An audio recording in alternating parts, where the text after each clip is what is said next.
Let's deal in Joe Concha, Fox News contributor. Joe, how can they say this when the vote had absolutely nothing to do with race and everything with parents wanting their kids to go to school and not wanting a school board distracted by, oh, I don't know, renaming schools when the kids aren't learning anything?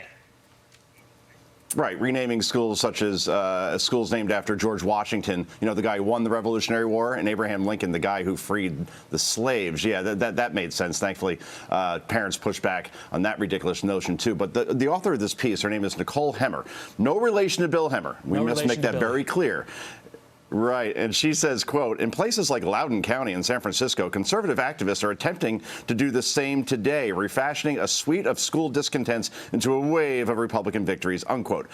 She makes this argument in Loudoun County and San Francisco as if they're bastions of right-wing conservative sentiment. Yet Joe Biden won Loudoun County with 61% of the vote in Virginia and took San Francisco with 86% of the vote. All right. So this is a far-left Ivy League scholar saying that parents' rights and that movement in education is really a dark far-right effort. As we saw in Virginia and Glenn Youngkin and his victory there, he ran on parents' rights and education. And now here in the land of Nancy Pelosi in San Francisco, education is an issue that eviscerates party lines. Parents care about what their kids are being taught. They're worried, like me, that the U.S. is 25th in the world in reading, writing, science, and math. And perhaps many of them, me included, don't want our kids to view the world through the prism of race. Maybe we just want our kids to be best prepared to compete in the real world by teaching them first just the basic blocking and tackling that is needed through reading, math, and science. And this is why Democrats are in serious trouble come the midterms. This disconnect, and now they're seen as the anti-parent party. And of course, CNN is going to publish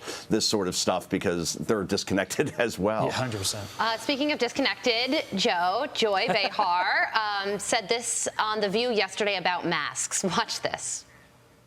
Personally, I listen to the little voice in my head that doesn't really follow 100% what they tell me because they keep changing it. I would wear a mask, and I might do that indefinitely. I don't think it's 100% safe yet. And, you know, honestly, fine. Great. Everybody can wear a mask if they want, not wear a mask. But, you know, her rule, I guess, is apparently follow the science until the science says you could take your mask off.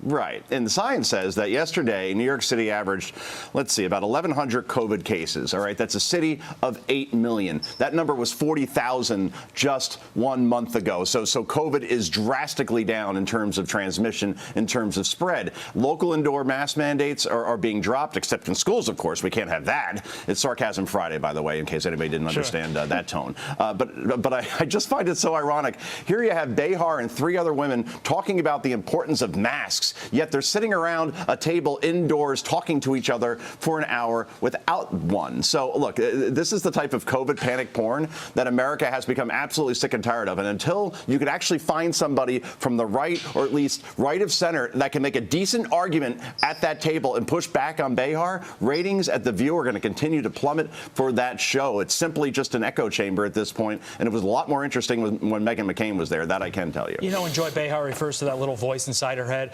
I imagine it's some combination of the Domino's Noid, you remember him, and the little whammy guy from Press Your Luck. Do you agree? What's Press Your Luck? That sounds like something from the 80s or something. That's before Carly and my time, that's for sure. I don't know anything of what Todd just said. The whammy? But again, Joe, look it up. We got to leave it here. Thank you.